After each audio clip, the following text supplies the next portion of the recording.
হুজুররা আছে, খুলে দেখতে বলেন পৃথিবীর সকল মাদ্রাসায় পড়ানো হয়। সাহাবীদের খোঁটা দিয়ে সমালোচনা করবে যারা, হুজুর বলেছেন ওদের জানাজার নামাজ পড়বে না, ওদের সঙ্গে তুমি কোনো নামাজ পড়বে না, ওরা যে জামাতে নামাজ পড়ে ওদের সাথে নামাজ পড়বে না, ওদের সাথে তুমি ওরা মারা গেলে জানাজাও পড়বে না, ওদের সঙ্গে এক বৈঠকে বসবে না, ওদের সাথে তোমাদের কন্যাগুলো বিয়ে দেবে না। সর্বোপরি আমি নবী, দয়ার নবী হাবিবুল্লাহ বলছি, সাহাবীদের যারা আলোচনা সমালোচনা খোঁটা দেয়, ওই মানুষগুলো যদি অসুস্থ হয়ে যায়, ওই অসুস্থ মানুষটাকে তোমরা দেখতে যাবে না। ও পচতেও যদি মারা যায়, ওকে গর্ত খুলে ঢুকিয়ে দাও, ওকে ফেলে দাও নর্দমায়, তবুও তোমরা দেখতে যাবে না। আমি হাবিবুল্লাহ তোমাদের নিষেধ করে দিলাম। ফতোয়াটা কার? জোরে বলেন, ফতোয়াটা কার? ফতোয়াটা নবীর। ওদের সঙ্গে মিশতে বসতে নিষেধ করেছে, ফতোয়াটা কার?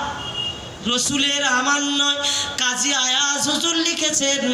এখন যদি বলেন না এই ফতোয়ার বিপক্ষে ফতোয়া আছে, তাহলে শোনাও দেখি। সাহাবীদের গালি দিলে, খোঁটা দিলে, যদি এর বিপক্ষে গালি দেওয়া খোঁটা দেওয়া জায়েজ আছে, যদি বলা যায়, তাহলে আমি যেমন একটা হাদিস শোনালাম, পাল্টা একটা হাদিস শুনিয়ে বলো হ্যাঁ জায়েজ আছে। এই কথা বুঝতে পেরেছেন আমি কি বলছি? ফাউ কলে বাজিমাত করলে তো হবে না।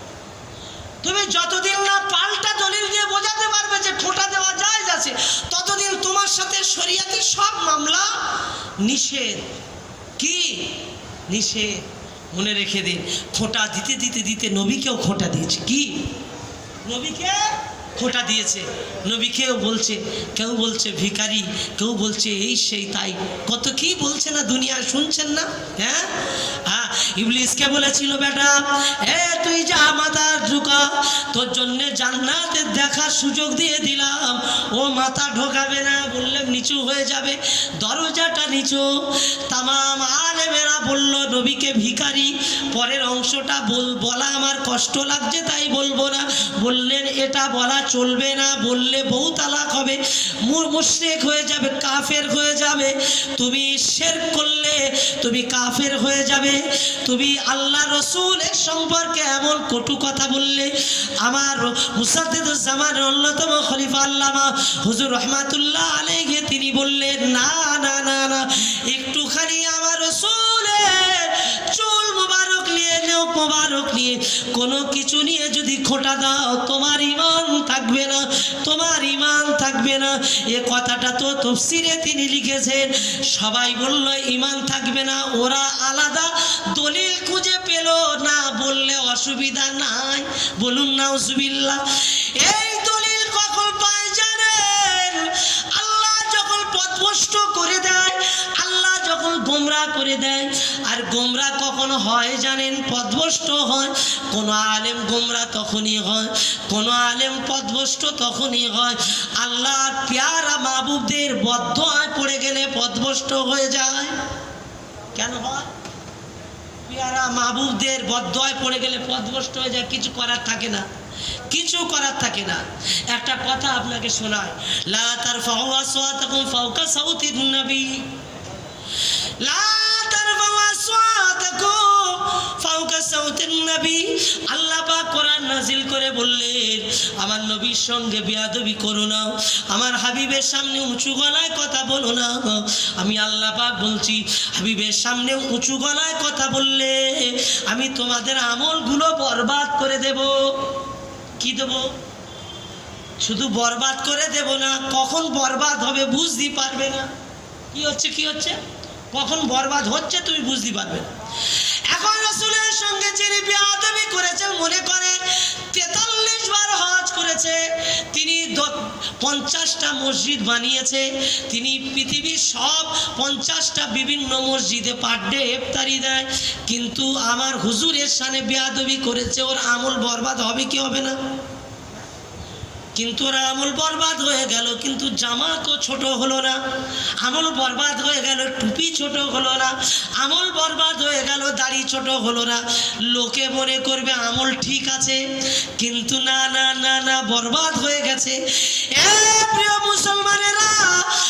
এটাই বোঝাতে চাইছি, মনে রাখো, মনে রাখো, তুমি বড় জ্ঞানী ভাবতে পারো, তুমি বড় আলেম ভাবতে পারো, দিন দিন দিন দিন আমার দাদা পীরের বিরুদ্ধচারণ করে আওলাদদের বিরুদ্ধে কথা বলতে বলতে বলতে বলতে মানুষকে আলাদা মুখ তৈরি করার যে চেষ্টা করেছো, আল্লাহর ওলিদের বদদোয়ায় পড়ে গেছে। আল্লাহর ওলিরা বলে, আমার মুজাদ্দিদুজ জামান বললেন যে আমার আওলাদদের সমালোচনা করো না, সমালোচনার মাত্রা এত বেড়ে গেল। আল্লাহর ওলিদের বদদোয়ার কারণে দেখতে পাওয়া যায় কেউ নবীর গান দেয়, কেউ সাহাবীদের সমালোচনা করে, আর এই সমালোচনা করতে করতে মাথা আর কাজ করে না, সমালোচনা করতে করতে মাথা আর কাজ করে না। পবিত্র মাহে রমজানে শুনে রাখে, বসিরহাটের মানুষ আপনারা জেনে রাখে, মাথা যদি কাজ করতো এইরাম হতো না বাবা। কখন এই নাম দিচ্ছে বলে আল্লামা, কখন ওই নাম দিচ্ছে বলে বড় মাওলানা, কখন ওই নাম দিচ্ছে বলে বসিরার হুজুরের থেকে বড়, কখন আর একটা নাম লাগাচ্ছে বলে পীর, কখন বলছে না না আমিরের আমির, না না সেটা পছন্দ হয় না, এবার নাম দিচ্ছে বলে না না আমি হলাম মুর্শিদ কেবলা। কি মুর্শিদ? এখন এই কয়েক বছরে আপনারা দেখবেন 8-10টা নাম কোনোটা পছন্দ হয় না, নাম ঘন তালে টপকাচ্ছে, ঘন তালে। আল্লাহ কোরআনে বলেছেন যারা পথভ্রষ্ট হয়, গোমরা হয়ে যায়, তাদের কোনো ঠিক থাকে না, তারা উদ্ভ্রান্ত হয়ে যায়। কোনটা হলি মনে হয় লোকের কাছে ভালো হবে, কোনটা হলি ভালো হবে, কোনটা হলি ভালো হবে। বাংলার জনগণকে বলি, হে বাংলার জনগণেরা, আমার পরিষ্কার বক্তব্য, এই বসিরহাটের মাটিতে আল্লামা হুজুর এখান থেকে গিয়ে দাদা পীরের দরবারে গিয়ে আমার দাদা পীরকে ভালোবেসে আমার দাদা পীরের জুতো সোজা করে দিয়ে আমার দাদা পীরের দরবারে উজুর পানি তুলে দিতে, জোরে বলা যাবে না, জুতো সোজা করে দিতেন আর কি করতেন? উজুর পানি তুলে দিতেন। কথা বোঝা গেল? কত বড় আলেম আল্লামা হিন্দ দাদা পীরের দরবারে গিয়ে উজুর পানি তুলে দিচ্ছেন, পীরের দরবারে গিয়ে। তাহলে আপনার কি মনে হয় এত বড় আলেম আল্লামা হুজুরের থেকে বড় আলেম এখন আপনি একটা খুঁজে বার করবেন? সম্ভব হবে? জানার দরবারে যিনি ঘুমাচ্ছেন, গাছের গোড়ায় ঘুমিয়ে পড়েছেন, হজরতে খিজির আলাইহিস সালাম এসে স্বপ্ন যোগে আসলেন, এসে বললেন বাবা রুহুল আমিন মুখ হাঁ করো, মুখের ভিতরে লালা লাগিয়ে দিলেন। একবার জোরে বলা যাবে না? এলমে লাদুন্নির অধিকারী হয়ে গেলেন, জোরে বলা যাবে না? আমার দাদা পীর হুজুর বলেছিলেন বাবা, ও বাবা রুহুল আমিন বলো না বাবা, বলো না, বড় মাওলানা বলো না বাবা, বাংলাদেশের আলেমেরা তোমাকে দেখে অবাক, সবাইকে হুকুম করলাম গাছের একটা একটা করে পাতা আনার জন্যে, সবাই খেজুর গাছের পাতা নিয়ে চলে আসলেন, তুমি কেন আনলে না বাবা? আল্লামা হুজুর বেয়াদবি, আল্লামা হুজুর একধারে মাথাটা নিচু করে দাঁড়িয়েছিলেন, হুজুর বেয়াদবি নেবেন না। আমি গেলাম, আমি ওই খেজুর গাছের গোড়াতে গেলাম, আপনি ওই খেজুর গাছ থেকে একটা একটা করে পাতা আনতে বলেছেন, কিন্তু সবাই পাতা আনলেন, আমি পাতা আনতে আমি পারলাম না। কেন বাবা, কেন পারলে না? হুজুর আমি যখন ওখানে গেলাম, আমি গিয়ে দেখতে পেলাম, আমি ওখানে কাছাকাছি যাওয়ার সাথে সাথে আমাকে এক ব্যক্তি সালাম দিয়ে দিলেন, আমি ওই ব্যক্তির সালামের উত্তর দিলাম, সালামের উত্তর দেওয়ার পরে আমি দেখতে পেলাম আমার নজর চলে গেল, তিনি ওই খেজুর গাছের গোড়াতে, খেজুর গাছের নিচে, মাটির নিচেতে তিনি দাফনকৃত আল্লাহ পাকের এক ওলি বান্দা শুয়ে আছে। একবার জোরে বলবেন না? দাফন করা মানুষ শুয়ে আছে আল্লাহর ওলি। হুজুর সেই ওলির বুকের উপরে উঠে আমি খেজুর গাছে ওখান থেকে পাতা নিতে পারবো না, তাই আমি চলে এসেছি। বাংলাদেশের আলেমেরা অবাক হয়ে গিয়েছিলেন। আল্লামা রুহুল আমিন সাহেব রাহমাতুল্লাহ আলাইহি বড় মাওলানা হুজুরকে বললেন বাবা আরবে ওয়াজ করলে কিভাবে বাবা? এত মানুষ আরবি থেকে সব কথা বলে, তোমার তো মোটেই কোনোটা বাদলো না, সবাই মারহাবা বাঙালি বাঙালি করছিল, তুমি ওয়াজ করলে কেমনে? আল্লামা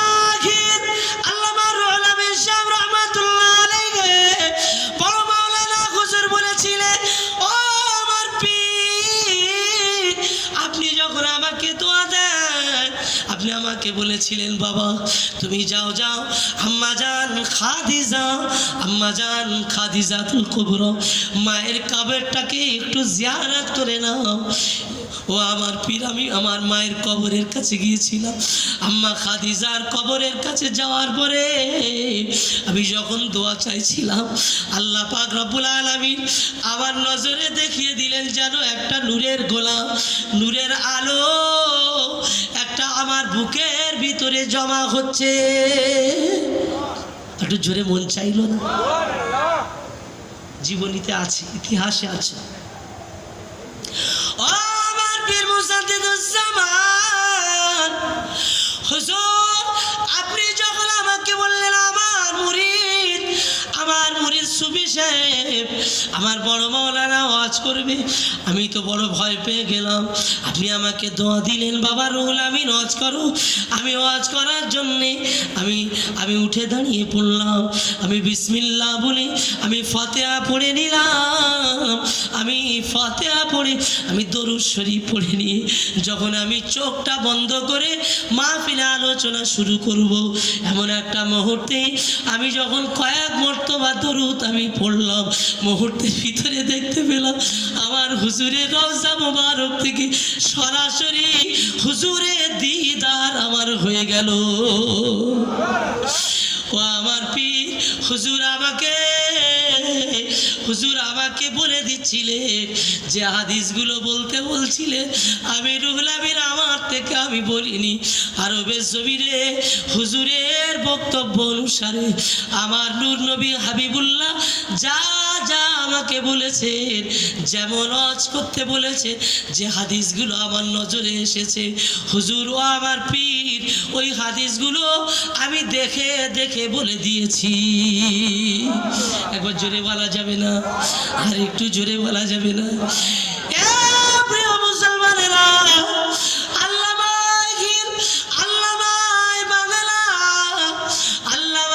বড় মাওলানা হুজুর ইমাম তাহাবি হুজুর রাহমাতুল্লাহ আলাইহি হানাফি মাযহাবের একটা ব্যারিস্টার ছিলেন। হানাফি মাযহাবের ব্যারিস্টার ইমাম তাহাবি হুজুর হানাফি মাযহাবের একটা বড় ব্যারিস্টার। আর বর্তমানে হানাফি মাযহাবের ব্যারিস্টার আল্লামাহীন বড় মাওলানা হুজুরের মতো এত বড় ব্যারিস্টার আর কেহ না। একবার জোরে বলা যাবে না? আর একটু মন খুলে বলবেন না?